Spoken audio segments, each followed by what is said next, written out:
லூக்கா எழுதிய தூய நற்செய்தியிலிருந்து வாசகம். ஆண்டவரே, மாட்சி உமக்கே. அக்காலத்தில் இயேசு மக்களை வரவேற்று இறையாட்சியை பற்றி அவர்களோடு பேசி குணமாக வேண்டியவர்களை குணப்படுத்தினார். அப்பொழுது பொழுது சாயத் தொடங்கவே 12 அவரிடம் வந்து, இவ்விடம் பாலை நிலமாயிற்றே, சுற்றிலும் உள்ள ஊர்களுக்கும் பட்டிகளுக்கும் சென்று தங்கவும் உணவு வாங்கிக் கொள்ளவும் மக்கள் கூட்டத்தை அனுப்பிவிடும் என்றனர். இயேசு அவர்களிடம், நீங்களே அவர்களுக்கு உணவு கொடுங்கள் என்றார். அவர்கள், எங்களிடம் 5 அப்பங்களும் 2 மீன்களுமே உள்ளன, நாங்கள் போய் இத்தனை பேருக்கு உணவு வாங்க வந்தால்தான் முடியும் என்றார்கள். ஏனெனில் ஏறக்குறைய 5000 ஆண்கள் அங்கு இருந்தனர். இயேசு அவருடைய சீடர்களை பார்த்து, இவர்களை 50 பேராக பந்தியில் அமர செய்யுங்கள் என்றார். அவர் சொன்னபடியே அனைவரையும் அவர்கள் பந்தியில் அமர செய்தார்கள். அவர் 5 அப்பங்களையும் 2 மீன்களையும் எடுத்து வானத்தை அண்ணாந்து பார்த்து அவற்றின் மீது ஆசி கூறி பிட்டு மக்களுக்கு பரிமாறுவதற்காக சீடரிடம் கொடுத்தார். அனைவரும் வயிறார உண்டனர். எஞ்சிய துண்டுகளை 12 கூடைகள் நிறைய எடுத்தனர். ஆண்டவரின் அருள்வாக்கு. கிறிஸ்துவே உமக்கு புகழ். இயேசுவில் பிரியமானவர்களே, சில ஆண்டுகளுக்கு முன்னால் ஒவ்வொரு திவ்ய நற்கருணை ஆசீர்வாத நேரத்திலும் மாண்புயர் பாடிய பிறகு குருவானவர் இவ்வளவு நேர்த்தியான உண்மைகளை கொண்ட அப்பம் இதுவே என்று சொல்லுவார், பாடுவார். அந்த பகுதியானது இப்போது நீக்கப்பட்டு விட்டது. எத்தகைய மேன்மைகளை நற்கருணை கொண்டிருக்கிறது என்று நாம் உணர வேண்டுமானால், இன்று அருமையான ஒரு விழா. இந்த விழாவிலே 2 பேர் மாறி மாறி வாசித்தார்கள். இனிமையெல்லாம் தன்னகத்தே கொண்ட அப்பம் இதுவே. என்ன இனிமைகளை அது தன்னிடம் கொண்டிருக்கிறது என்பதைத்தான் அந்த இருவரும் மாறி மாறி வாசித்தார்கள். அதை கவனத்தோடு கேட்டிருந்தால், அந்த சிறு அப்பத்திலே நாம் வாங்குகின்ற மேன்மைகள் இவ்வளவு இருக்கிறதா என்று உணர்ந்தால் அதனால் வாழ முற்படுவோம். எனவே இன்று திவ்ய நற்கருணையின் முக்கியத்துவத்தை உணர்ந்தவர்களாக வாழ முற்படுவோம். ஒவ்வொரு நாளும் மாலையிலே நான் கோவிலிலே என்னுடைய கட்டளை ஜெபத்தை ஜெபிப்பதற்காக வருகின்ற நேரத்தில் அங்கே பேராலயத்திற்கு வருவார்கள், போவார்கள், வேண்டுவார்கள். ஒரு சிலர் அது ஒரு டூரிஸ்ட் இடம் என்ற காரணத்தினால் இதுவும் அவ்வாறு தான் இருக்கிறது. வந்து எந்தெந்த நேரம் திருப்பலி என்னென்ன நடக்கிறது என்று தெரியாமல் அங்கே செல்ஃபி எடுப்பதும் ஃபோட்டோ எடுப்பதும் எடுத்து செல்வார்கள். ஒரு சிலர் நான் அமர்ந்திருப்பதை பார்த்து வந்து ஆசீர்வாதம் பெற்று செல்வார்கள். அவ்வாறு நடந்து கொண்டிருக்கின்ற போது அங்கே 2 கட்டப்பை, போத்தீஸில் வாங்கின கட்டப்பை 2 இருந்தது. அதை வைத்துவிட்டு யார் சென்றார்கள் என்று தெரியாது. அது முடிந்த பிறகு ஒரு தகப்பனும் அவருடைய மகனும் என்னிடம் வந்து ஆசீர்வாதம் வாங்க வந்தார்கள். அந்த கட்டப்பை உங்களுதான் அப்படின்னு கேட்டான். ஆமாம். அதில் என்ன இருக்குது அப்படின்னா, இந்த பையன் நாளை காலேஜுக்கு போகிறான், காலேஜுக்கு போகிறதுக்காக அதில் அவனுக்கு துணிமணிலாம் வாங்கிட்டு வந்திருக்கிறேன் என்று அந்த தந்தை சொன்னார். அவ்வளோதான், அப்பா விட்டுட்டேன். அப்பா முழந்தாள் படிக்கிட்டு இருந்தார். பையனை கஷ்டப்பட்டு முட்டி போடுறா என்று சொல்லி முட்டி போட வைத்திருந்தார். முட்டி போட்டு கொண்டு இருந்தார். அவரிடம் கேட்டேன், அந்த 2 பையிலையும் உனக்கு தான் துணி இருக்குது, எவ்வளோவுக்கு வாங்கியிருக்கிறாங்க உங்கள் அப்பா என்று கேட்டபோது 10,000 ரூபாய்க்கு வாங்கியிருக்கார் ஃபாதர் என்று சொன்னான். நீ கல்லூரிக்கு செல்வதற்கு உனக்காக 10,000 ரூபாய் செலவு செய்து உன் அப்பா இதை வாங்கியிருக்கின்றார். உன் மீது அவ்வளோ பாசம் வைத்திருக்கின்றார். உங்கள் அப்பா என்ன செய்கிறான்னு கேட்டால், கூலி வேலை செய்கிறார். கிராமம். இன்று கூலி வேலை கிடைக்கிறதா நிரந்தரமாக? இல்லை. அவ்வாறு கூலி வேலைக்கு சென்றாலும் முழு ஊதியம் கிடைக்கிறதா? அதுவும் இல்லை. அப்படிப்பட்ட விதத்தில் உன்னுடைய தந்தை தன்னுடைய இரத்தத்தை சிந்தி, உனக்கு யாராவது கூட பிறந்த ஒரு தங்கச்சி இருக்குது, 9வது படிக்குது. எனவே 2 பிள்ளைகளை அவர் படிக்க வைத்திருக்கின்றார். உன்னை 12ஆம் வகுப்பு முடிக்கின்ற வரையில் படிக்க வைத்து நாளைய தினம் கல்லூரிக்கு அனுப்புகின்றார்.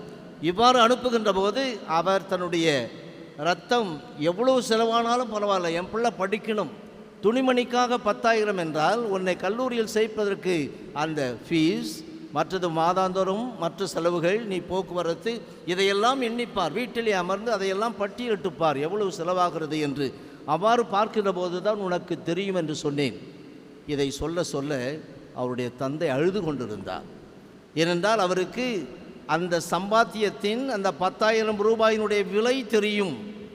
இதை சம்பாதிப்பதற்கு நான் என்ன கஷ்டப்பட்டேன் என்பது அந்த தந்தைக்கு தெரியும். எனவே தான் அவர் கண்ணீர் விட்டார். அந்த பையனை பார்த்து, உங்கள் அப்பா என்ன செய்திருக்காரு பார் அப்படின்ட்டு அவனும் பார்த்தான். அன்பார்ந்தவர்களே, இதுதான் யதார்த்தமான ஒரு நிலை. பணக்காரர்களாக இருந்தாலும் பணக்காரர் என்றால் அவர் எப்படியெல்லாம் ஏமாற்றி அவரிடமிருந்து பொருட்களை எல்லாம் கவர்ந்து விடுவது, செல்வத்தை கவர்ந்து விடுவது என்பதை இந்த நவீன காலம் நன்றாகவே அறிந்திருக்கிறது. எப்படியெல்லாம் ஏமாற்றி கவர்றது என்பது நன்றாகவே எல்லாருக்கும் தெரியும். எனவே நான் பணக்காரன் என்று நினைத்து கொண்டிருந்தாலும் கூட அந்த நேரத்திலும் அந்த சம்பாத்தியத்தின் வலி தெரிகின்ற அளவிற்கு நீ இழக்க வேண்டியதாக இருக்கும். எனவே தான் இந்த தந்தை எழுதார். இன்றைய முதல் வாசகத்திலே நாம் நன்றாக வாசிக்க கேட்டும் அன்பானவர்களே, தொடக்க நூலிலிருந்து முதல் முறையாக எந்த விதமான தலைமுறை அட்டவணை இல்லாமல் தாய் தகப்பன் இல்லாமல் இருக்கக்கூடிய மெல்கிசேதேக், அவர் யார் எவர் என்றும் தெரியாது, முதல் முறையாக குரு என்று சொல்லப்படுவது அந்த இடத்தில்தான். அவர் வருகின்றார். அப்பொழுது சாலேம் அரசர் மெல்கிசேதேக் அப்பமும் ரசமும் கொண்டு வந்தார். அவர் உன்னத கடவுளின் அர்ச்சகராக இருந்தார். ஆபிரகாமை வாழ்த்தி அவருக்கு உனக்கு ஆசி வழங்குவாராக என்று சொல்லுவார். ஆபிரகாம் என்ன செய்தார், ஏன் எதற்காக முதல் முறையாக ஒரு குரு வந்து அவரை ஆசிர்வதிக்க வேண்டும்? அப்பமும் ரசத்தையும் கடவுளுக்கு காணிக்கையாக கொடுத்து அவர் அவரை ஆசிர்வதிக்கின்றார். இங்கே வந்திருக்கின்றவர்கள் அதிகால வேலையாக இருந்தாலும் திருப்பள்ளிக்காக வந்திருக்கின்றீர்கள். எதற்காக? அந்த கேள்வியை எழுப்பி, நான் இன்றைக்கி ஞாயிற்றுக்கிழமை நான் போகலன்னா என் பொண்டாட்டி விடமாட்டா, அரியறின்னு அரிச்சு வாங்க வாங்கன்னு இருப்பான். நான் போகலனாக்கா எங்கள் அப்பா அம்மா என்னை விடமாட்டாங்க. இப்படிப்பட்ட ஒரு வற்புறுத்தலுக்கு ஆளாகி வந்திருக்கின்றோம் என்றால் இந்த திருப்பலி உங்களுக்கான திருப்பலி கிடையாது. மாறாக கடவுள் என்னை கண்ணும் கருத்துமாக காத்து கொண்டிருக்கின்றார், அவருக்கு நன்றி சொல்வதற்காக வந்திருக்கின்றேன் என்றால் அதுதான் உண்மையான திருப்பலி. அதை உணர்கின்றவர்கள் தான் உறவுபூர்வமாக இந்த திருப்பலிகளை முழுமையாக பங்கெடுப்பார்கள். அந்த முழுமையான பங்கெடுத்தல் தான் தேவை. எனவே அப்படி வந்திருக்கின்ற நமக்கு ஆபிரகாமை ஏன் இந்த மெல்கிசேதேக்கின் முறைப்படித்தான் ஆண்டவர் இயேசு குருவாக இருக்கின்றார். எனவே அப்படிப்பட்ட விதத்தில் அவருக்கே ஆண்டவர் இயேசுவுக்கே ஒரு முன்னுதாரணமாக இருக்கக்கூடிய அந்த மெல்கிசேதேக் ஆபிரகாமுக்கு ஏன் அவரை வாழ்த்துகின்றார், ஆசி வழங்க வேண்டும் என்று சொல்லுகின்றார். ஏனென்றால் ஆபிரகாமுடைய சகோதரன் லோத், அவனை என்ன செய்வார்கள், எதிரிகள் வந்து அவரிடமிருந்த செல்வத்தை எல்லாம் எடுத்து கொண்டு சென்று விடுவார்கள். அவர்கள் 4 பேர் 5 பேர் இருவரும் சேர்ந்து 5 மன்னர்கள் இன்னொரு 4 மன்னர்களோடு சேர்ந்து போரிட்டு அதை வென்றவர்கள் வந்து இந்த லோத்து வாழ்ந்து வந்த இடத்தில் இருந்த எல்லாவற்றையும் அழித்துவிட்டு அவரை அடிமைத்தனத்தில் அவருடைய சொத்து முழுவதையும் இழுத்துச் சென்று விடுவார்.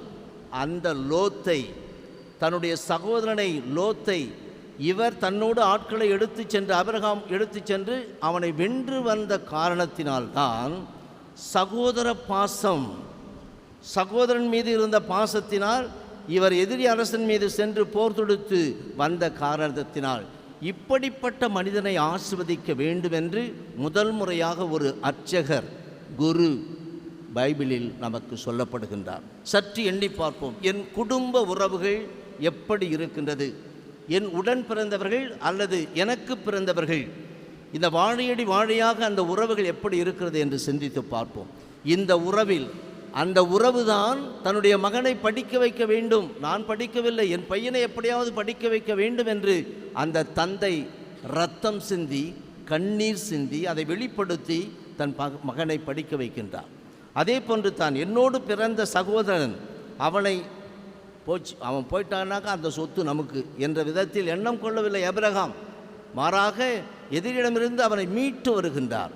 அந்த நல்ல குணத்திற்குத்தான் இந்த முதல் முறையாக சொல்லப்படுகின்ற அந்த மெல்கிசேதேக் என்ற குரு அவருக்கு ஆசி வழங்குகின்றார். விண்ணுலகையும் மண்ணுலகையும் தோற்றுவித்த உன்னத கடவுள் ஆபிரகாமிற்கு ஆசி வழங்குவாராக என்று சொல்லுகின்றார். எனவே இத்தகைய ஒரு ஆசியை வழங்குத அந்த நிகழ்வைத்தான் இன்றைய முதல் வாசகமாக நமக்கு கொடுக்கப்படுகிறது. அங்கே அப்பமும் ரசமும் கொண்டு வந்து, எனவே அந்த அப்பமும் ரசத்தையும் இவருக்காக ஆபிரகாமுக்காக கொண்டு வந்து கடவுளுக்கு படைத்து அந்த கடவுளிடமிருந்து ஆசிரை பெற்றுக்கொள் என்று சொல்லுகின்றார். அதே போன்று தான் இந்த திருப்பலிக்கு வருகின்ற போது திருப்பலியிலே ஆண்டவருடைய இயேசுனுடைய அந்த திருவுடலும் இரத்தமும் அவருடைய அந்த வெண்ணிற அப்பம் அந்த திராட்சை ரசம் இது அவருடைய உடலாகவும் இரத்தமாகவும் மாறி எனக்கு வருகிறது. எனவே இந்த திருப்பலிக்கு வந்திருக்கின்ற உங்களுக்கும் அந்த ஆசி நிறைவாக இருக்கட்டும் என்று தான் குருவானவர் இன்று உங்களை வாழ்த்துவார். ஆனால் இப்படிப்பட்ட ஆசீர்வாதம் நமக்கு இருக்கிறதா? என்ற 2ஆம் வாசகம், ஆண்டவர் இயேசு எதை கொடுத்தாரோ அதைத்தான் நான் உங்களுக்கு கொடுக்கின்றேன் என்று சொல்லுகின்றாரே, அந்த இடத்தில் இருக்கின்ற சூழல், அந்த 2ஆம் கொரிந்தியருக்கு எழுதிய முதல் திருமுகத்திலிருந்து இன்று வாசிக்கப்பட்ட அந்த நற்செய்தி, அந்த 2ஆம் வாசகத்தினுடைய பகுதி இருக்கின்ற இடம், உங்களிடையே பிளவுகள் இருக்கிறது. முதலாவது, நீங்கள் சபையாக கூடி வரும்போது உங்களுடைய பிளவு இருக்கிறது. அந்த பிளவுகள் நீங்கி சமாதானத்தோடும் மகிழ்ச்சியோடும் நீங்கள் வாழ வேண்டும் என்ற அந்த நிலையில்தான் அவர் சொல்லுகின்றார், ஆண்டவரிடமிருந்து நான் எதை பெற்றுக்கொண்டேனோ அதையே உங்களிடம் ஒப்படைக்கிறேன். எதை பெற்றுக்கொண்டார்? இந்த சகோதர பாசத்திலும் உறவிலும் இயேசு தன்னுடைய இரத்தத்தை சிந்தி அந்த காட்சிகள் நமக்கு வர வேண்டும். இயேசுவின் திரு உடல் திரு இரத்தம் என்ற விழாவை கொண்டாடுகின்ற போது இந்த திரு உடல் எனக்காக, அந்த பெரிய வெள்ளிக்கிழமை நாம் சிந்திக்கின்றோமே, பெரிய வியாழக்கிழமை மாலையிலிருந்து நாம் சிந்திக்கின்றோமே, அந்த காட்சிகள் எல்லாம் நம்ம சிந்தனைக்கு வந்து இப்படித்தான் அவர் இரத்தத்தை சிந்தினார், இப்படித்தான் அவர் உடல் கிழிக்கப்பட்டது, அங்கே இருந்த பட்டாளத்தினர் அத்தனை பேரும் வந்து அவரை அடித்தார்கள் என்றிருக்கும். எனவே அந்த திரு உடல் திரு இரத்தம் இது எனக்காக செய்தது என்ன என்று நினைத்து பார்க்கின்ற போதுதான் அதனுடைய உணர்வுகள் எல்லாம் நமக்கு கிடைக்கும். அன்பானவர்களே, அந்த உணர்வுகள் எல்லாம் நமக்கு கிடைக்காமல் இருப்பதற்கு காரணம் என்ன? கொஞ்ச நாளைக்கு முன்னாடி ஒரு வீடியோ பார்த்தேன். அதில் ஒரு பையன் நாய் மாதிரி குலைக்கிறான், மற்றவங்கெல்லாம் துப்புறான், எல்லாத்தையும் செய்கிறான். வீடியோ எடுக்கிறார்கள், சுற்றி மக்கள் நின்று கொண்டிருக்கின்றார்கள், யாரும் கிட்டே செல்ல முடியவில்லை. ஏனென்றால் என்ன காரணம் என்று தெரிந்திருக்கும். எப்போ அவனை நாய் கடித்த போது அதற்கு சரியான வைத்தியம் எடுக்காத காரணத்தினால், அந்த ஊசிகள் போடாத காரணத்தினால் அவனுக்கு அந்த நாய் குணம் வந்துவிட்டது. அங்கே எண்ணி பாருங்கள், நாய், தெருநாய், நாய் என்று திட்டுவோம். அப்படிப்பட்ட நாய் கடித்தது, அந்த கிருமி விஷம் அவனிடமிருந்து அவனை நாயாக மாற்றிவிட்டது. ஆண்டவர் இயேசுடைய திருவுடல் திரு இரத்தத்தை நாம் உண்கின்றோமே, நாம் எப்போது இயேசுவாக மாறப்போகின்றோம்? இயேசு என்றாலே அந்த நற்செய்தியில் நாம் படிக்கின்ற அந்த நிகழ்வுகள் எல்லாம் சகோதர பாசம்.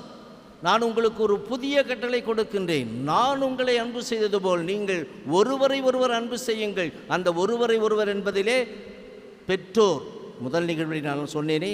அடுத்தது ஆபிரகாம் செய்தது, தன்னுடைய சகோதரன் லோத்துக்காக செய்தது, உடன்பிறப்புகள், பிள்ளை, இதையெல்லாம் எடுத்து பார்க்கின்ற போது நான் உங்களை அன்பு செய்தது போல் இந்த பெற்றோரை அன்பு செய், உன் உடன் பிறந்தவர்களை அன்பு செய், உனக்கு பிறந்தவர்களை அன்பு செய்.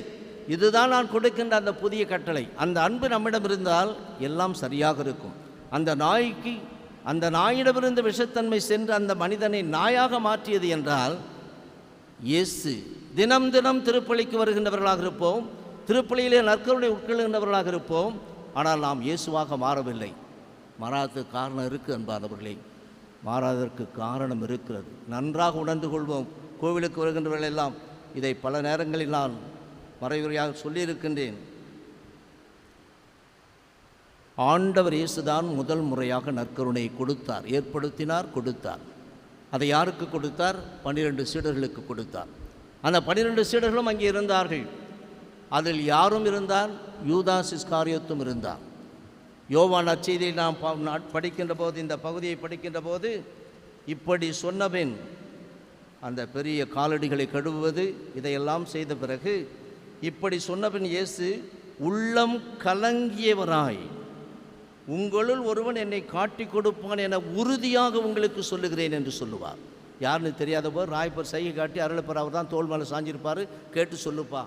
அவரும் கேட்டு யார் அவர் என்று கேட்டபோது அவரும் சொல்லுவார், அப்பத்துண்டை நான் யாருக்கு தோய்த்து கொடுக்கிறேனோ அவன்தான். முதல் எச்சரிக்கை. 2வது எச்சரிக்கை, யூதாஸ் அங்கே உட்கார்ந்திருக்கின்றான். அந்த நேரத்திலாவது அப்படியே தடாலடியே இயேசு பாதத்தில் விழுந்து, இயேசுவே என்னை மன்னித்தருளும் என்று சொல்லியிருக்கலாம்.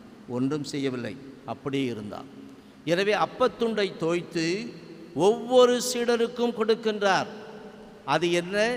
இது என் உடல், இது என் இரத்தம் என்று இயேசு கொடுக்கின்றார். அன்பானவர்களே, நன்றாக சிந்தித்து பாருங்கள். கோவிலில் இருக்கின்ற ஒவ்வொரு பேரையும் நான் தயவு செய்து கையெடுத்து கும்பிட்டு உங்களை கேட்டுக்கொள்கின்றேன். இயேசு கிறிஸ்து தான் முதல் முறையாக அந்த திவ்ய நற்கருணை அந்த விருந்து கொடுக்கின்றார். ஒவ்வொருவருக்கும் கொடுத்தார். எல்லோருக்கும் அது கிறிஸ்துவின் உடலாகவும் இரத்தமாகவும் சென்றது.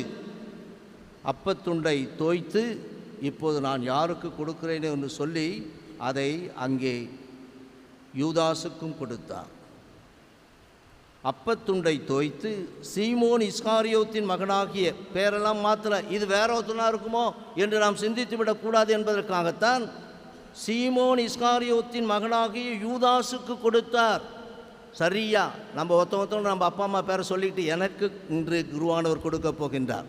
அதில் எனக்கு கேள்விப்பட்ட இந்த பூசையில் இந்த நாள் நடக்கிற எல்லா பூசையிலும் 2 குணங்களில் அந்த நற்கருணை வழங்கப்படும் என்று அதை எனக்கு கொடுக்க போகின்றார். இயேசு கொடுக்க போகின்றார். இங்கே யூதாசுக்கு கொடுத்தார். மற்ற சீடர்களுக்கு கொடுத்ததை போல் அவர்களுக்கும் கொடுத்தார்.